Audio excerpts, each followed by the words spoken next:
Hello મિત્રો, નવા વિડીયોમાં તમારું સ્વાગત છે. તો આજ આપણે કરવાનું છે ધોરણ 10નું પહેલા સત્રનું પેપર સોલ્યુશન ગુજરાતીનું. તો આપણે પહેલો પ્રશ્ન છે જોડકા જોડો. એમાં રેસનો ઘોડોમાં આવે વર્ષા અડલજા, ભૂલી ગયા પછી એમાં આવશે રઘુવીર ચૌધરી, વાયરલ ઇન્ફેક્શન એમાં આવશે ગુણવંત શાહ ને છત્રી એમાં આવશે રતિલાલ બોરીસાગર. આ છે આપણે જોડકા ખાલી. તો હવે આપણે છે બ વિભાગ. એમાં આવશે ખાલી જગ્યા. તો એમાં આવશે નરેને ખાલી જગ્યા તાલીમ મેળવી હતી. એમાં આવશે વન સંરક્ષણ. પછી આવશે ગંદકીથી ખલેલ પામનાર સંત ખાલી જગ્યા કોણ હતા? સ્વામી વિવેકાનંદ. 7મો પ્રશ્ન છે ખાલી જગ્યાનો ધોધ ગીરા નદી પરથી પડતો હતો. એમાં આવશે ગીરમાળ. ગરીબોનું શોષણ કરનાર ચોપડાનો રંગ ખાલી જગ્યા હતો, રાતો હતો. હવે આવશે ક. નીચે આપેલા પ્રશ્નોનો એક વાક્યમાં ઉત્તર લખો. એમાં આવશે 9મો પ્રશ્ન ખાવા પીવાની બાબતમાં કોણ બેદરકાર રહે છે? એમાં આવશે ભણેલા લોકો. પછી આવશે પોતાના કુંવરને કાંટો ન વાગે એ માટે રાજાએ શું કર્યું? એ પ્રશ્નમાં જવાબ આવશે રાજ્યને ચામડેથી મઢવાનો હુકમ કર્યો. પછી આવશે ડ વિભાગ. બેટા ચાલ બહુ મોડું થઈ ગયું. વિનુ કાકા આ વાક્ય ગુઢાર્થ સમજાવો.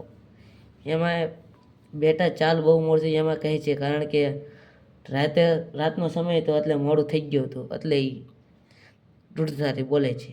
હવે આવશે 12મો પ્રશ્ન લેખકે કોને ક્રૂર કટાક્ષ ગણાવે છે? એ તો મને નથી આવડતું, તમે ગોત લેજો, બુકમાં હશે, સ્વાધ્યાયની બુકમાં. પછી 13મો પ્રશ્ન લેખકે છત્રી ન ખોવાય તે માટે કઈ સલાહ અમલમાં મૂકી હતી?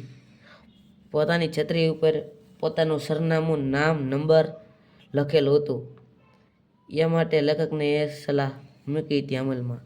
હવે આપણે આવશે બીજો પ્રશ્ન આવશે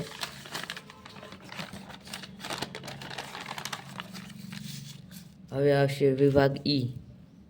એમાં પેલો આવશે આખરે તો શિક્ષણનું ધ્યેય બાળક ઉમદા માણસ બને તે કઈ આયોજન વિગતે સમજાવો. એ તમારે સ્વાધ્યાયની બુકમાં હશે. ઓલો પાઠ મને 15મો પ્રશ્ન લેખક મહેન્દ્રસિંહ પરમારે કરેલું આહવાન પ્રવાસનું વર્ણન તમારા શબ્દોમાં લખો. એ તમારે પાકી બુકમાં લખેલું છે. 16મો પ્રશ્ન રાતા ચોપડાની ફાડી નાખવા પાછળ લેખકને મનોમંથન હતું. કેવું હતું? એવું હતું કે ચોપડાનો કેમ કે બાળકો ગરીબ હોય તેનું પણ શોષણ થતું હતું, એટલે લેખકને એવું મનોમંથન હતું કે આ ચોપડાનો રાતો ચોપડો કહેવાય. પછી આવશે વિભાગ બી.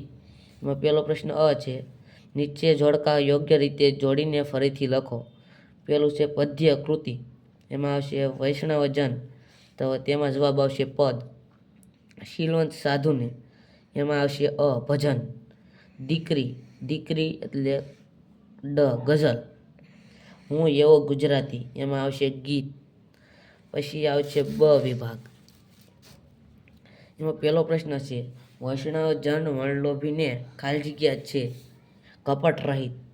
દીકરી પદ્યમાં દીકરીના ખાલી જગ્યા સ્થાનની સંવેદના આલેખાઈ છે. એમાં આવશે ગૌરવ ભર્યા. હું સાવજની ત્રાડ એટલે ખાલી જગ્યા ગીરના સિંહ. પછી 24મો પ્રશ્ન કવિ ખાલી જગ્યાના ઉડતા આવવાની ઈચ્છા વ્યક્ત કરે છે. એમાં આવશે મોર પીંચ. પછી આવશે એક વાક્યમાં ઉત્તર આપો. ક વિભાગ. શીલવંત સાધુના જીવનમાં શામાં એકત્વ જોવા મળે છે? શીલવંત સાધુ એવો હોય છે કે જે કોઈને દુઃખ જોઈ નથી શકતો, પોતાનું દુઃખ કોઈને બતાવતો નથી, અને ગમે તેવું દુઃખ હોય પણ કોઈને બતાવતો પણ નથી. એવું એકત્વ જોવા મળે છે શીલવંત સાધુમાં. પછી આવશે 24મો પ્રશ્ન કવિની દ્રષ્ટિ પક્ષી ક્યાં મળે છે? કવિની દ્રષ્ટિએ પક્ષીઓ વૃક્ષ ઉપર જોવા મળે છે. પછી આવશે ડ વિભાગ. નીચે આપેલા પ્રશ્નોના 3-4 વાક્યમાં ઉત્તર આપો. ગમે તે બે. એમાં આપણે ગમે તે બે જ લખવાના હોય. ઉછરે છે રોજ કાયમથી ફડકમાં દીકરી એક એમ કવિ શા માટે કહે છે? પેલો 27મો પ્રશ્ન એ છે, તમારા બુકમાંથી ગોતી લેવાનો. 28મો પ્રશ્ન વાંચણીના સૂર કોને કોને શું પ્રશ્ન પૂછે છે? શા માટે? વાંસળીના સૂર પ્રશ્ન રાધાને પૂછે છે કે આ તમને આટલી બધી વાંસળી કેમ ગમે છે. પછી 29મો પ્રશ્ન, કવિના પગ આગળ થવા માંડ માંડ ઉપડે છે. એ તો પ્રશ્ન તમારે સોંપડીમાં જશે. પછી વિભાગ બીમાં ઈ વિભાગ, નીચે આપેલા પ્રશ્નોના 10-12 વાક્યોમાં મુદ્દાસર ઉત્તર લખો, ગમે તે બે. 30મો પ્રશ્ન, હું એવો ગુજરાતી. કાવ્યમાં કવિ પોતે ગુજરાત હોવાનું ગૌરવ ક્યાં ક્યાં કારણોસર અનુભવે છે.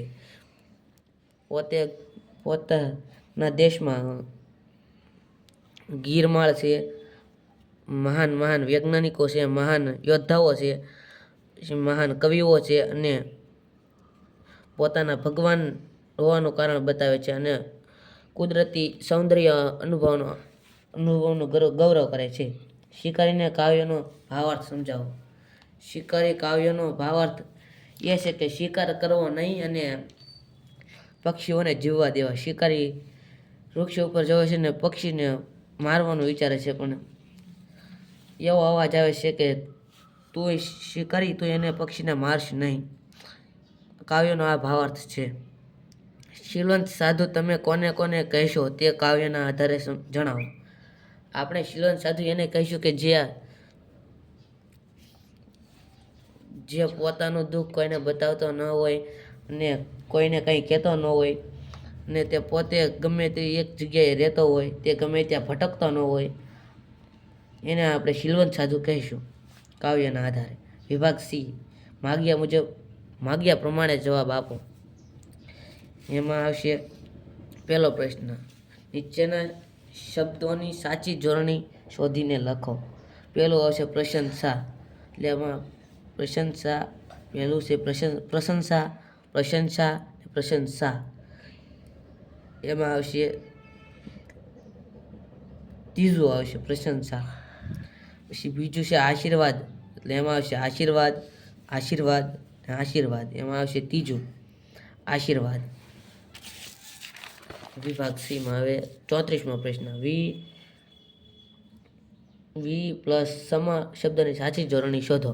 એમાં 20માં આવશે વિષમ. એમાં આવશે ત્રીજું. પછી 35મો પ્રશ્ન, માછીમાર શબ્દનો સમાસ ઓળખાવો. એ દ્વંદ્વ સમાસ આવશે. મને પાકે નથી ખબર, તમે તમારી વ્યાકરણની બુકમાં જોઈ લેજો. 37મો પ્રશ્ન અને 36મો પ્રશ્ન, બંને શબ્દના જોડણી ભેદે થતા અર્થભેદ જણાવો. કેશ એટલે વાળ અને કેશ એટલે અકસ્માત નહીં, કોર્ટય નહીં, અને મુકદમો અંદાજ એ આવે. પછી 37મો પ્રશ્ન, ગરોળીથી ડરનારે નીચેને ડરાવજો. આ વાક્યના અલંકાર સમજાવો. ઉપમા અલંકાર, વ્યાસજસ્તુ અલંકાર. એ તમે વ્યાકરણની બુકમાં જોઈ લેજો એટલે તમને ખબર પડી જશે બધા પ્રશ્નો. 38મો પ્રશ્ન, ઉપભોગી શબ્દોમાં કયો પ્રત્યય આવે છે. એ તમારી વ્યાકરણની બુકમાં જોઈ લેજો, બધાને ખબર પડી જશે. નીચેના શબ્દોનો સમાનાર્થી શબ્દ શોધીને લખો. પછી આવશે એમાં આવશે નિંદા અને પ્રહાર. એનો જવાબ નથી આવડતો, બાકી છે. 40મો પ્રશ્ન, તૃષ્ણા સંજ્ઞા આપેલા વિકલ્પોમાંથી સાચો વિકલ્પ શોધીને લખો. તૃષ્ણાનો સંજ્ઞા. પછી આવશે 41મો પ્રશ્ન, નીચેના રૂઢિપ્રયોગના અર્થ આપો. પછી એમાં આવશે નવ નેજા પડવા. પછી 42મો પ્રશ્ન, બાંધી મુઠ્ઠી લાખ નહીં. પછી 43મો પ્રશ્ન, ખાવાનો કે દોહવાનો નક્કી કરેલો સમય, તો વાળુનો સમય, એટલે એને આપણે વાળું કહીએ. 44મો, નીચેના શબ્દનો વિરુદ્ધાર્થી શબ્દ લખો. પછી આવશે વિરુદ્ધાર્થી શબ્દ એટલે આર્ધ. નીચેના વાક્યને કર્તરીમાં ફેરવો. પછી આવશે 45મો પ્રશ્ન, નીચેના વાક્યમાંથી કર્તરી વાક્ય ફેરવો. મુંબઈની ટ્રેનમાં ભજન મંડળી દ્વારા ધૂમ મચાવાય છે. નીચેના તળપદા શબ્દનું શિષ્ટ રૂપ આપો. કાચ. પછી 47મો પ્રશ્ન, નીચેના વાક્યના માંથી વિશેષણ શોધી તેનો પ્રકાર જણાવો. 52 પ્રશ્ન સુધી બધે વ્યાકરણ જ છે, એટલે તમારી વ્યાકરણની બુકમાંથી ગોતી લેજો. હવે આપણે આવશે વિભાગ ડી. એમાં પહેલો પ્રશ્ન છે, પંક્તિના આશરે પસંદ વાક્ય અર્થ વિસ્તાર સમજાવો. તો અર્થ વિસ્તાર કરો, એટલે અર્થ વિસ્તાર કરવાનો છે 2 પ્રશ્નમાં. 54 તમારી શાળામાં યોજેલ સ્વચ્છન અભિયાન અંગે અહેવાલ લખો. 54મો પ્રશ્નમાં અહેવાલ લખવાનો છે. પછી 55મો પ્રશ્ન, નીચે આપેલા ગદ્યખંડના આશરે ત્રીજા ભાગમાં સંક્ષેપિત કરી તેનો યોગ્ય શીર્ષક આપો. એમાં તમારે આ વાંચીને તેનું શીર્ષક આપવાનું છે. 46મો પ્રશ્ન, આપેલા મુદ્દાને આધારે આશરે 250 શબ્દોમાં નિબંધ લખો. એટલે 250 શબ્દોમાં એનો નિબંધ લખવાનો છે. એમાં પેલું છે એક ગામડું બોલે છે, પછી બીજો એક છે સીધી તેને જય વરે જે પર સેવે નહાય પછી ત્રીજું છે પ્રવાસનું જીવન ઘડતરમાં સ્થાન. એટલે આપણે ત્રીજો લખશો ને તો એમાં તમારે સારું રહેશે, કેમ કે તમને ત્રીજો છે ને પ્રશ્ન આવડતો હશે. તો મિત્રો, આ તમને પેપર સોલ્યુશન તમને સાચું લાગ્યું ખોટું લાગ્યું તો કોમેન્ટ કરજો. અને આવા નવા સોલ્યુશન જોવા માટે તમે આ મારો ભાઈ લખોમાં એક 15 ચેનલને સબસ્ક્રાઈબ કરતા જજો. મળીએ આપણે પછી બીજા સોલ્યુશન કરીએ. તો બધાય તમે મજા કરો અને પેપરમાં ખૂબ સારા માર્ક લાવો તેવી મારી ઈચ્છા છે, ને બધાય આગળ પ્રગતિ કરતા રહો.